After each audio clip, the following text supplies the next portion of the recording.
अब शायद uniform civil code आने ही वाला है और इंडिया में कोई बिल आने वाला हो और उसके बारे में अफवाहें ना फैले, ऐसा हो ही नहीं सकता। तो अगर आपको यूनिफॉर्म सिविल कोड को समझना है तो उसके लिए पहले आपको पर्सनल लॉ बोर्ड को समझना पड़ेगा।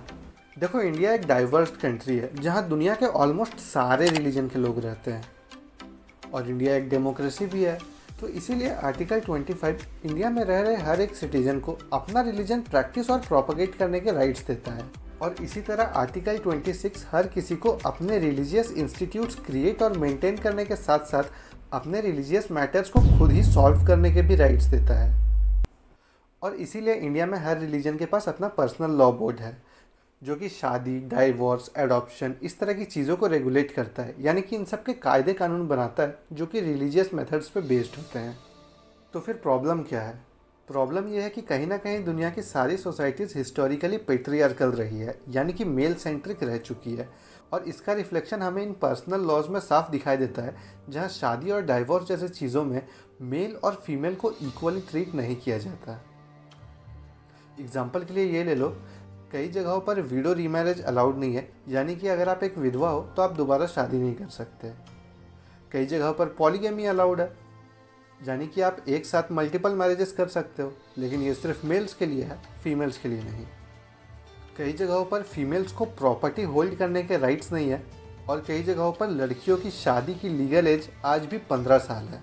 वेल, अगर मैं गिनाने बैठा तो मेरी उम्र निकल जाएगी क्योंकि लिस्ट बहुत ज़्यादा लंबी है। तो आगे समझते हैं। अब बात करते हैं आर्टिकल 44 की, यानी कि यूनिफॉर्म सिविल कोड की। तो देखो, जिस वक्त संविधान लिखा जा रहा था उसी वक्त आर्टिकल 44 को भी संविधान में ऐड किया गया था, जो ये कहता है कि इंडियन टेरिटरी के अंदर रह रहे हर एक सिटीजन पे इक्वल नियम और कानून लागू होंगे। उसके जेंडर, रिलीजन या कास्ट से कोई फ़र्क नहीं पड़ेगा। लेकिन उस वक्त इसे लागू नहीं किया जाता है क्योंकि इंडिया उस वक्त तैयार नहीं था इसके लिए।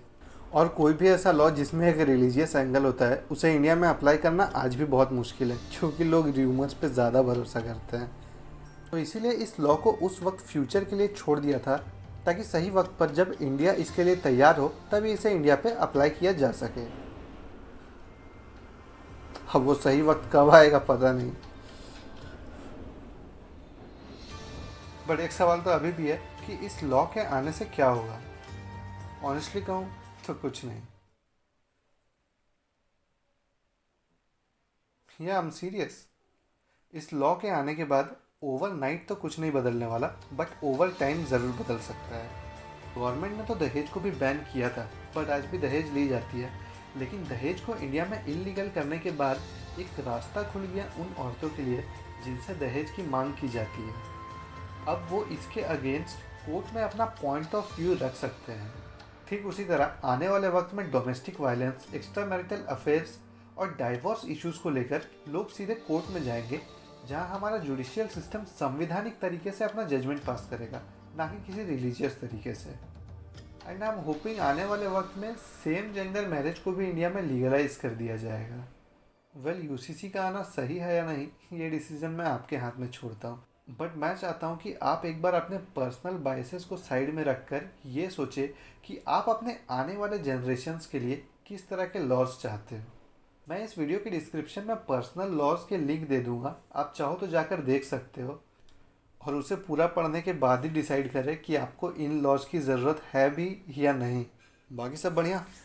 फॉलो, सब्सक्राइब, लाइक, कमेंट कर दो सब।